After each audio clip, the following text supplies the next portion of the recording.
doing awesome. Man, listeners, thank you so much for coming in. James, if you're listening this morning, all you people that have come in, grabbed your bag of popcorn, sat across the table, and let us see your face. Rochelle, I wish you were here more often because I'm like, there's real people out there. I know. Well, I got to come the other day, so you gave me a quick call and we were able to hop over. But yeah, it's busy, which is fantastic. We love when people get to come see. And if you give us a heads up and ask, I can be there. I know. Luckily, you answered the phone. You didn't have a client. You had like 23 minutes. I know. You ran over, sat down, and then you had to leave. But yeah, so we're doing great, Jess. Again, it's just so wonderful to see and meet our listeners. So, if you haven't, please do stop by. Yesterday, we had one of our listeners, and he brought his mom. She's here from Illinois.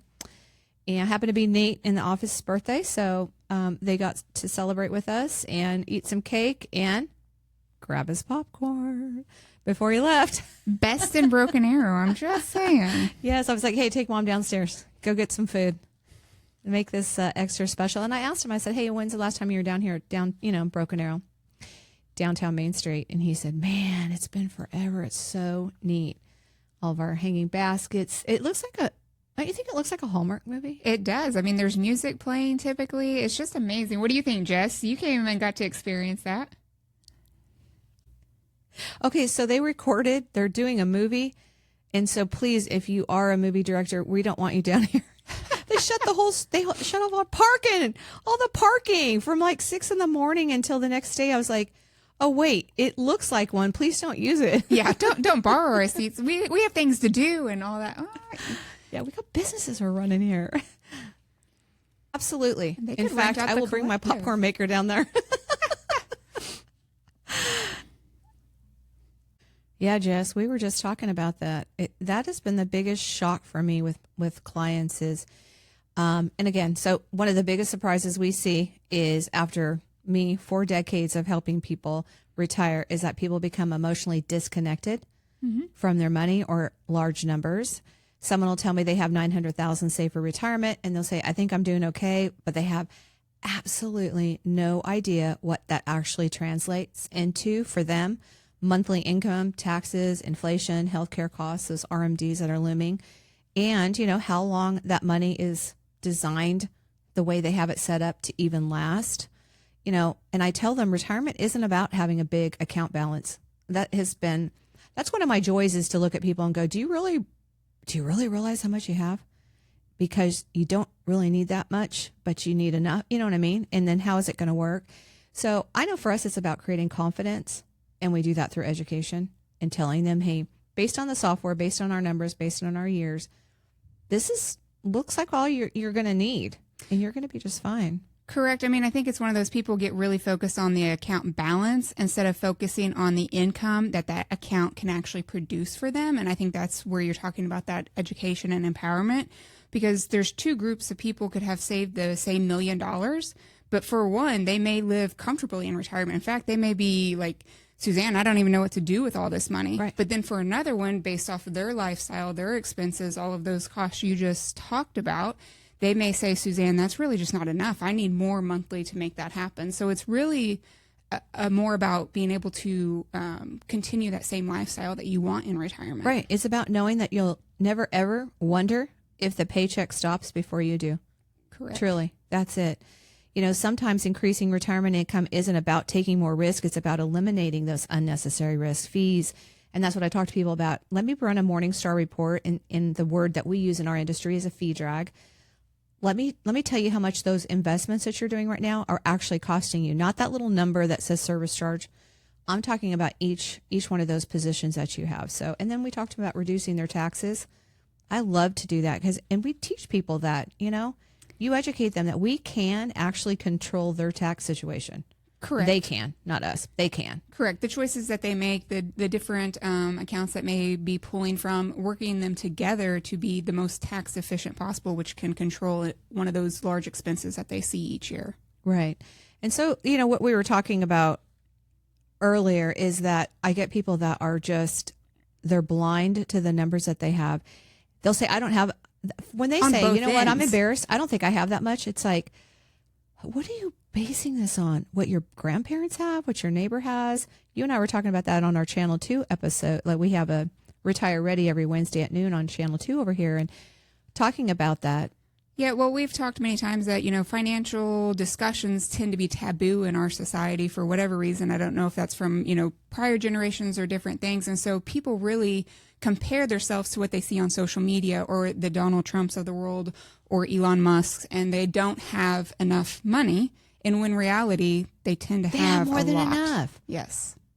I don't know if I've ever had anybody in here that I'm like, no, you don't have enough. I've never, I honestly, I don't think I've ever seen that come across, because we're also in the middle of the United States. And I feel like we have our clients are people like you and I. We attract our type, and we're just at the average. We're not the Kardashians. Right. And I'm not even a big box firm. I don't work for a big box firm, and I'm not, any of that stuff. We are real people that help real families and just live a life that they've always worked so hard for. So if you've accumulated, listeners, at least $250,000 for retirement and you would like a second opinion, I know Rochelle and I would love to help you. So give us a call right now at 918-890-8311 and let us build a personalized retirement readiness review for you, so you can finally answer that one important question, which is, can I retire with confidence? Wouldn't you say? 100%. Knowing the numbers gives you the power to make a decision. Right. Exactly. Absolutely, positively. And I was telling you this before we went on air today. This last 7 to 10 days has probably been the hardest I've ever had in the 4 decades that I have been a financial professional in whatever capacity. Whether it was a teller starting out when I was in college to where I'm at today as a business owner, there's not a single person that I have talked to that has lost a loved one that says, I will take this life without my significant other because of the money. They all say you can have the money. And Jess, they have literally told this to me, more than one family from our listeners and also workshops that have come in. You can have my money. Give me my spouse back. I want to hold her hand while we're watching TV tonight. Or I want to keep living my life with my husband because we planned this whole life out was going to start at retirement. And he was 2 days into retirement and had a massive heart attack. And it's like, you can't do that. You need to talk to somebody. You need to say, this is everything I have. When can I possibly retire? I'm going to listen. We're going to ask the questions and say, what does life look like for you? What do you want life to look like? Are you working too hard? Are you saving too much or whatever? Do you need to take a time out and go take that vacation? Because like I've said, with my husband having his massive stroke last October, when you're teaching that person how to swallow and how to sit up and walk, then you're supposed to leave in 2 weeks for Switzerland. We were going to go hiking and all this. You do not know. So get financially organized and live your darn life. Wouldn't you say, Rochelle? Yeah, well, and there's many other factors too, right? Everybody thinks they can plan when they retire, but how many times are they forced to retire, whether that is from the employment side of things, the company, whether that's because they do need to take care of a elderly parent, or even maybe the spouse, like you said. But that procrastination of, I can do that tomorrow, I can take that trip tomorrow, I can spend time with my kids tomorrow. Well, tomorrow never comes. Right. So making that decision to be not only proactive, but very strategic with your time, because that's the greatest commodity we have. Every day we're taking our time and we're exchanging it for $1. And you can't create a more lot of time. dollars, whatever. No, you can't ever buy time back. So it's one of those, set up the plan, and if the plan needs to change or something happens and you need to make a change, you're already halfway there with, hey, Suzanne, this is what I have, this is what we were talking about, but we need to see, can we do it a little sooner? Do we need to wait a little bit longer? What are my options at this point in time? Right. And it's not an emotional decision if we've already walked through a lot of the steps. Right. Man, go out and have fun and laugh a little. Yes, live. Yes. Even though our episode's really kind of dark right now, but yes, that's what I want to tell people. I'm like, take a deep breath. Gosh, it's you're going to be okay. Mm-hmm. You really are. Yes, absolutely. Just positively. I know that history doesn't exactly repeat itself, but it absolutely rhymes. The technology changes, the headlines change, politicians change.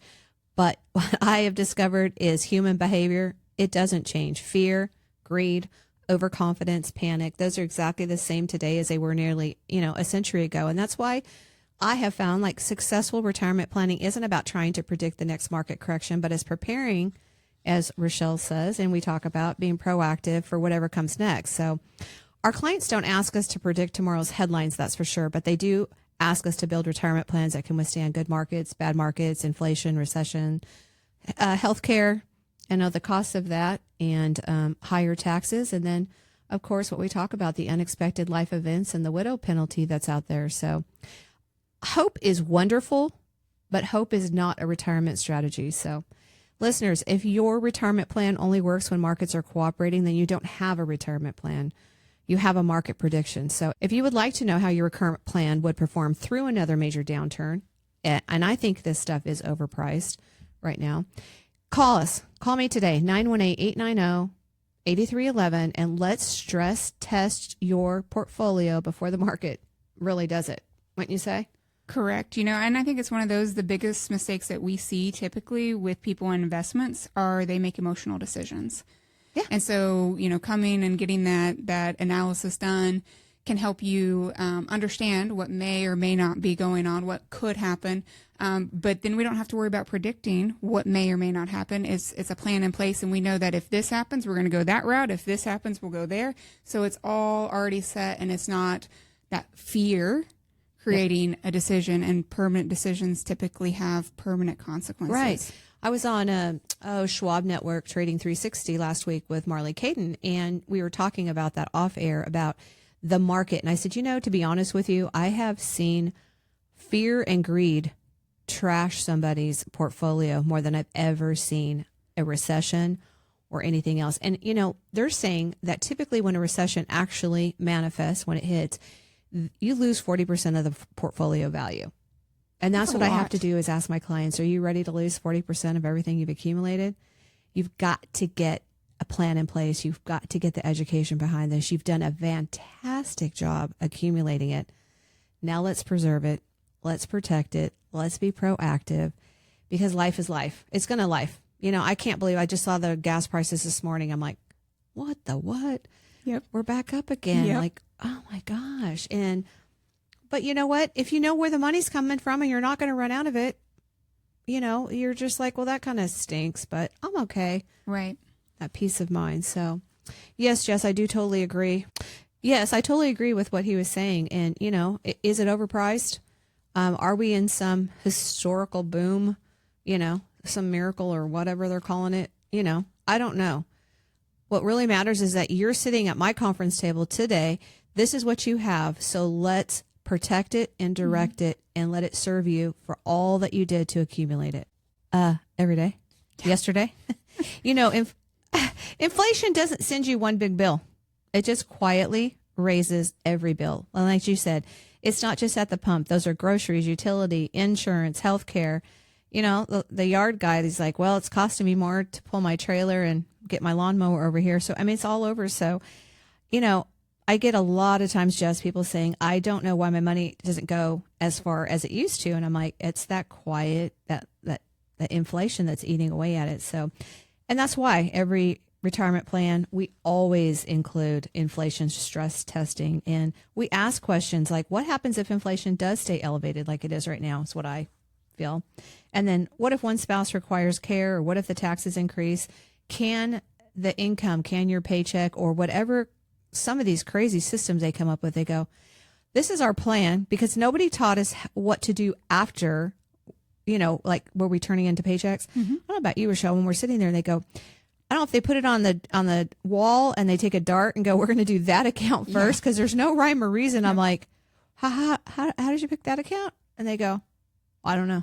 It just seemed like that one that's down the street, it's been there the longest at that bank. And I'm like, okay, we're going to leave that one alone. Yeah. No strategy to what might happen when you take that out. Is that the best one? But sometimes that's because they don't even know all the accounts they have. Oh my gosh. It's like I was just telling you guys before I went on air. Just today, in just one of probably 4 appointments that's going to happen with this family, I'm taking 20 accounts and turning them into 4. Yeah. Because we're taking all IRAs, putting it in one IRA, all the Roth, putting it in one Roth for him, all for her, all her IRAs into one, all the Roths that they've accumulated over the years into one. So we go from 20 to 4. I can't imagine that was overwhelming before. How much more simple is that going to be now, right? I'm like, I don't know what you're going to do with your time, but so hey, listeners, if you haven't reviewed your retirement income plan in the last 12 months, this is an excellent time to stop what you're doing and give us a call. Or if you want to get financially organized, you want to bring all your little puzzle pieces in a box, in a bag or whatever on your phone, come and sit at the table and we will start asking the questions and get you financially organized. And I'm excited for them. I mean, like this family here, I'm excited because over the years, and then if you've got multiple, they're not, but a blended family, I see a lot of that. Mm-hmm. They're like, oh yeah, I got my husband when we, first administration, I got his 401k and then this is what I did with it. And yeah, a lot of those conversations are just bringing it all together and getting organized. So give us a call today. Yes, absolutely. If this is you and we're talking to you and you want to get financially organized, what normally is going to be $1,500 is absolutely free. We do not charge anything. You just tell us you're from the radio. Let us know. We'll let you come in. We'll have this complimentary, as many as appointments as it takes at absolutely no charge. And you go anywhere else to any other company like this, it starts out about $1,500. But we're not charging. It's education. I'm telling you. And that's what I tell the people that I'm talking with is like, you're leaving this person. This is the last conversation, last client last night. And you're leaving them a lot of money. And you think he's irresponsible now and he's lazy. What is going to happen? It's just going to perpetuate. Like it's going to make that whole behavior grow. So, and I've learned something, Jess, after sitting with thousands of families. Parents spend decades building wealth, but what they actually want to leave their kids is not so much money; it's peace. They want them to have that peace of mind. And I've seen siblings stop speaking over inheritances, and that was another client yesterday. She goes, you always hear that people, once money gets involved, and she said, my brothers just lost their mind, lost their darn mind is what she said. But she said, it's just crazy. And I said, yeah. And I'm sure your dad would not have wanted that. And mom is in a home right now because of mental dementia. So. Well, and it's one of those, I think it's one of the pieces that, families that are successful with their transitionings is that the parents communicated their wishes before it was too late. Yep. They went ahead and had those hard conversations. It also reduces that confusion and the family conflict because this is what was actually said. This isn't what one person thought was going to happen or, well, dad one time said this, but it wasn't even, quoted. And so if they have those real conversations and line it out, then you can mitigate or lessen some of these conflicts that could occur.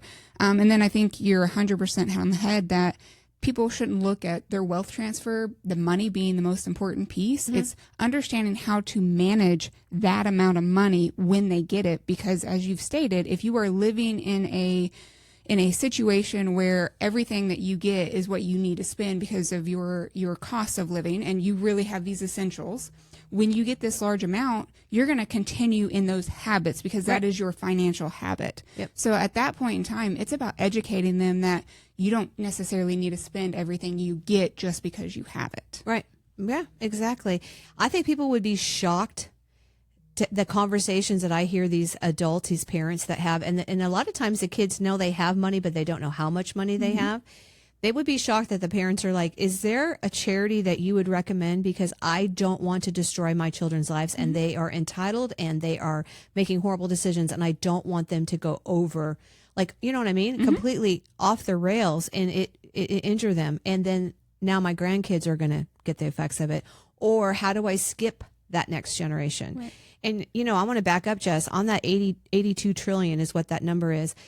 There's over 34 trillion right now coming into the hands of women because a lot of that money, that's who it's being left to. And so these women are not just worried about, like the man usually is linear, just I'm worried about taking care of my wife. That wife is looking at kids, grandkids, behaviors, fur babies, their church, all this stuff. So if you've got somebody that's a female that's inheriting it, you can't just assume that you're getting it. If you don't have You know, if you're not responsible with what you have and you're on struggle street now, I haven't yet to see anybody that says, hey, they're really having a hard time because they're making poor decisions.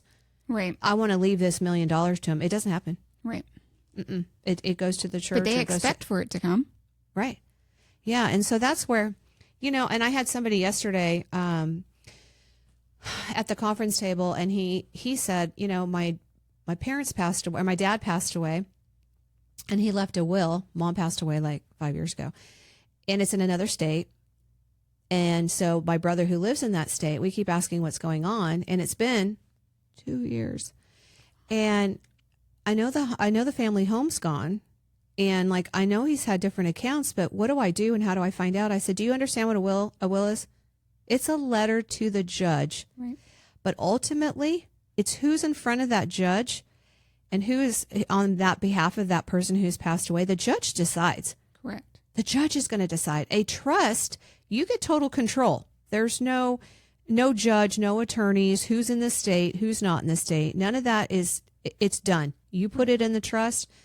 You can change it on an irrevocable, but it gives you the control long after you've passed away. Where a will, all you're doing is getting a fancy notarized piece of paper that someone's going to take if they take it, because I had a brother-in-law that it disappeared. His fancy notarized piece of paper disappeared. So the judge is like, okay, I want to hear from anybody that has any interest in this estate. And that's who he listens to, and then hits the gavel and says, okay, it has to go in the newspaper. We got to let everybody know that he passed away. And when the next hearing is, if anybody else wants to put claim on all his stuff, I want to hear it.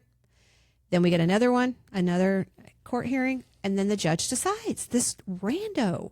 Right. You know what I mean? It doesn't know anything. So I told him, I said, I don't know. I'm not an attorney. We don't practice law, but I can just let you know if it's been a couple of years and everything has all been settled, that judge made that decision. And does the judge know about you? Yeah. Did he know? Don't know.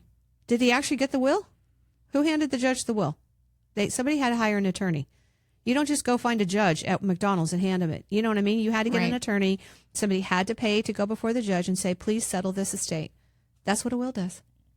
And if I'm making somebody mad, an attorney or something, I'm not trying to. I'm just telling you the truth. And that's what we do in our office. We expose everything and then let you make your own decisions, because then it's all on you. So if you're listening right now and that is you, and you don't have an estate plan, and you don't have to have an estate. Estate doesn't mean you have an electric gate with a remote control. An estate is anything that belongs to you: checking, savings, car, vehicles, motorcycles, boats, airplanes. Yesterday was airplanes, jewelry, car. I don't care. Whatever is in your life right now. That's an estate.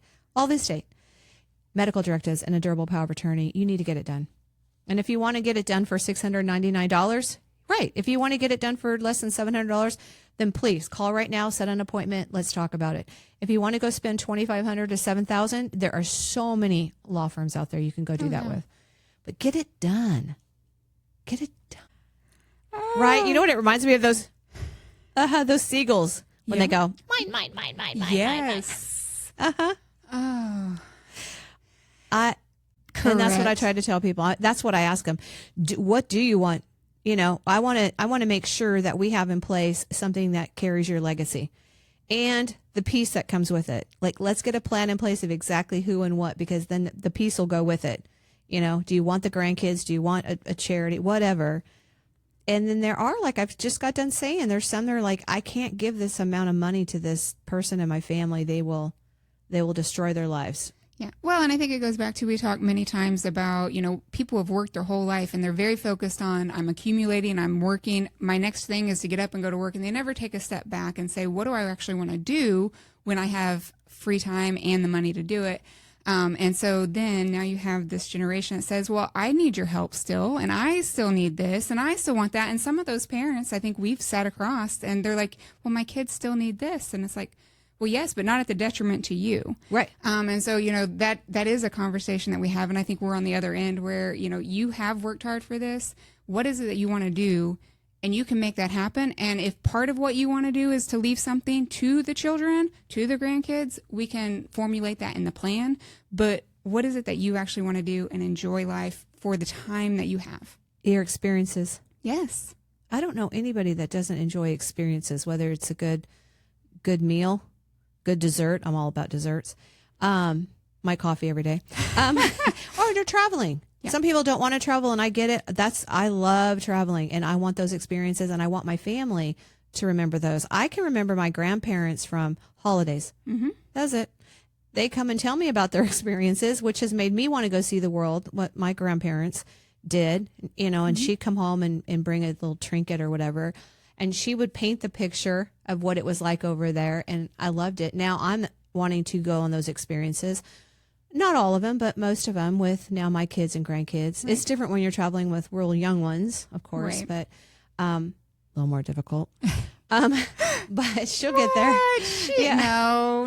It's the baby. And we probably are more stressed than she is Yes. about traveling because she just sits in her chair and drinks her milk. But it's just going out and having those experiences and sharing it. So, yeah, I get what that guy's saying. And I've seen plenty of it. And we have clients that'll come in and say, one guy, I have a lot of waiters in my life. And I'm like, what's that mean? He said, they're waiting for me to die. Yeah. And he said, boy, won't they be shocked. Mm-hmm. I like the end of it. Yes, that's it. That's really it. But you should have those conversations ahead of time, not late. Right? Just saying. All right. Yep. 50s and 60s. Yeah, I'm in the 60 category now. So, just after helping families retire, gosh, I've been doing, like I said, over 4 decades. You see these people come in, they've been saving for 30, 40, 50 years maybe. They know how to accumulate. Mm-hmm. They have absolutely no idea how to spend it and in what order and how, like we do, teach them, mitigate the taxes on it. Most people, like I said, know how to save. It's climbing up that mountain. You're getting towards the top, which is retirement.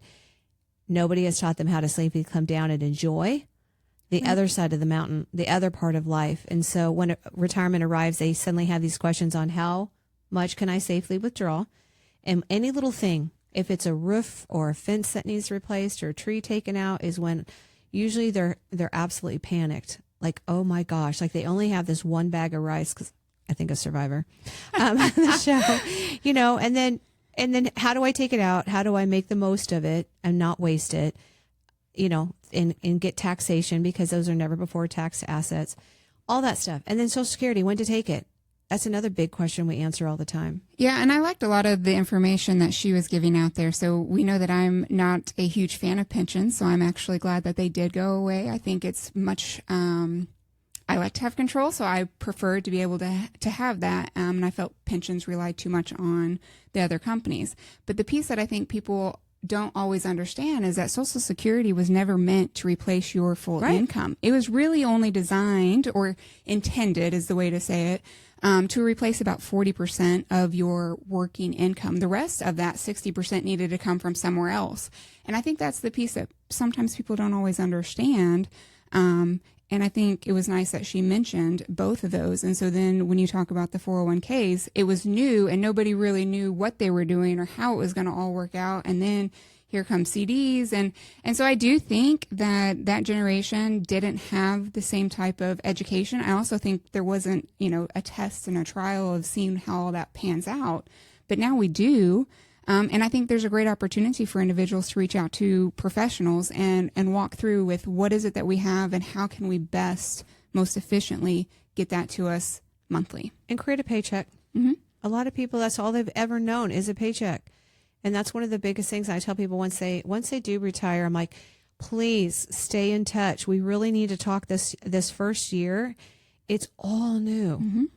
In about 3 months, you're going to probably be really irritated with the person you've been with for 24/7 because you've only seen them on the weekends, or, and then the rest of it is financially. All of a sudden, that baseboard that was bugging the heck out of you, you're going to pull it and find out that there's maybe some black mold in there, which is going to make you want to take out the carpet and the wall. Yep. And I'm talking from experience because I did this during the pandemic. I'm like, hey, that baseboard, I'm going to repaint it. Oh, what is that? Oh, wait, that's mold. Pull it out.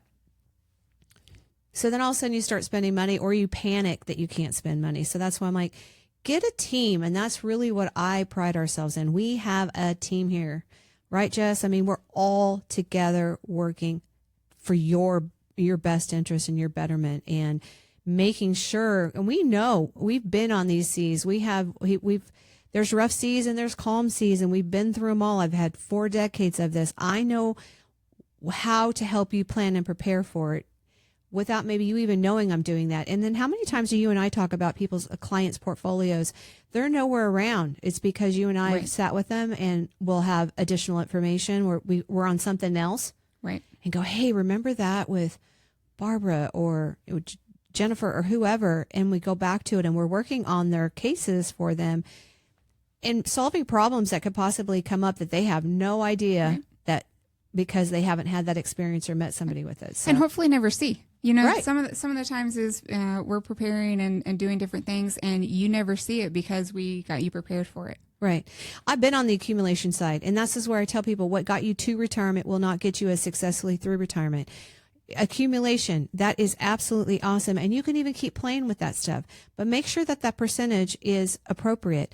Whatever your age is, I am 60. So minus that from 100, 60% of my portfolio of my money needs to have a zero floor. Right. That's meaning it doesn't participate in the downside of the market. That does not mean I go put it in CDs that's not keeping up with inflation. That means I'm going to talk to a professional that's got my best interest at heart. Make sure they put me in some sort of an investment vehicle that doesn't have fees or doesn't have a lot of fee drag on it. And then 40%, my gosh, go play. Go do whatever you need to do. Go, the latest, greatest stock or whatever. For me, I'm just like, no, I've seen it. I've been here, done that. Let's just get stuff that I know is going to be here 10 years from now. Consistency. I think consistency is the most important piece throughout, whether you're in retirement or before retirement. It's not the big decisions that made somebody a billionaire or millionaire. It's the consistency of making the same small, good, financially sound decisions time over time, and it's never too late to start those. Right. And people say, well, look at Elon Musk just overnight. Do you understand what that guy did every single day up to that point? Not overnight. I know. You may have appeared and saw it overnight, but no, he's been Right. working a lifetime and sacrificing a lot of time with family and other things. So Right. there's And a Warren whole side Buffett, I you're don't not care seeing. whoever it is they're listening to, Susie Orman, all this stuff. Things aren't happening just that quick at that get quick, and even the lottery winners. I've helped plenty of them. You have to know what you're doing. It just, it's something that needs to be taken care of, whether it's a car or a house or money or whatever. You have to surround yourself with people that can help you. And we talk about that, Jess, whether it's our health, we go to a professional for our health, for our teeth, for all this different stuff. And then somehow people go, I'm going to do my finances myself. Thank God, no. I mean, I hear people that I call it water cooler investing. My friends told me, or I was listening to whatever, the latest, greatest on social media.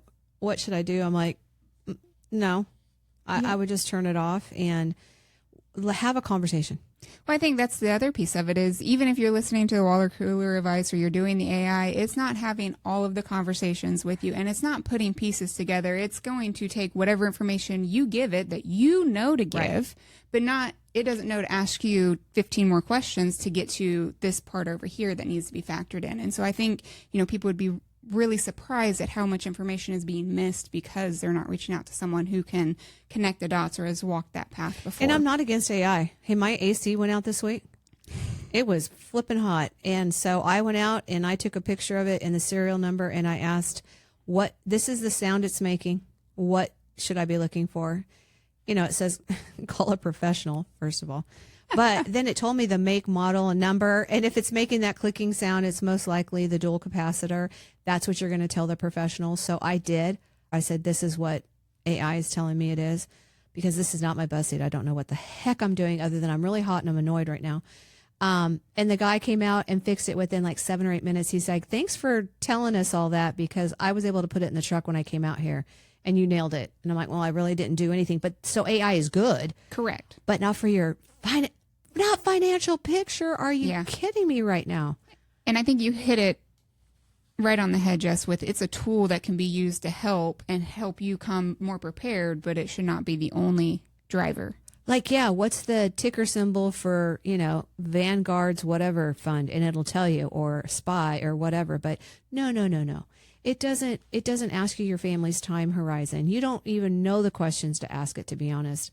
And again, as a licensed, professional here, we've got a lot of experience, and a lot of times I know for us, and where we have the advantage as women, we have intuition. Right. There are times that stuff comes out of my mouth, and I'm like, I don't even know why I just asked them that, and they go, how did you know that my family's all passed away young? Right. Like, I don't know. It just came, it's all of a sudden this whole conversation's going in that direction. And I don't go proclaiming this to everybody, but I don't shy away from that. I feel like this is a ministry for us, is that we're here serving, doing what we know best. I've tried to do other things. It just doesn't pan out. I could where make your heart cookies, is. but I should not be making them for anybody else. Different things. It's just one of those, this is my busty. This is my calling. I have family that was the first female vice president of Bank of America way back in the 80s, and broke that glass ceiling and did that. And I thought, is that not just crazy dumb? It's just in your blood. Right? This is And what then you're here going to I do. am, blazing the trail, carrying it on. Yes, thank you so much, listeners, and please stop by. We want to see you. And I if we have the time or you have the interest, I'll bring you in here. You can see our room that we stare at each other and hope that you guys are being entertained and that we're helping you. That's really what we're giving our time and energy up is, if we can be a help and a blessing to anybody for any reason, and maybe not just you, your family. We've seen a lot of that, right, Rochelle? Correct. There's many times where individuals are, they feel that they've gone down that path and they've started getting prepared, but they need their mom or they need their sister or grandparents. And they'll bring them in and just make that a comfortable introduction. And it's fantastic to be able to help individuals help get themselves and others prepared. Right. So even yesterday, the listener, he brought his mom in. Like I said, she's across the street. Because I asked him, when you inherit it, because mom's 93, if for some reason she does pass away before you and you inherit it at your age right now, and I want to say he's 67 or 68, he's on Medicare, so he's going to deal with IRMA. Mm-hmm. I said, does mom have it that the beneficiary is your trust, or is it you personally, or how does that going to work? And he says, I don't know. Can I go get her? And I said, yes, absolutely. And so he did. He went and got her and brought her in. But that's that multi-generation that we're able to talk and not just plan for mom in that transition, but the heirs that are receiving it. And then I'm talking to him about his son receiving it and that whole lineage there, just to make sure it's passing as it's supposed to. Well, my favorite piece of that conversation was when she asked if she could listen out of state. Yeah. Because she's not from here. Right. So yes, share with us, share us with others, whether they're here in the state or others. We are on YouTube. I Yeah. make sure that Nathan puts that up every week. And then this is turned into a podcast. So we do have Dime to Diamonds podcast, which is this Dime to Diamonds radio. So thank you for joining us today. Again, I'd love to see you. Grab some popcorn and say hi to us. And you guys make it a great week. Enjoy yourselves. Yes, please come in and share your stories and let us help you. Until next time.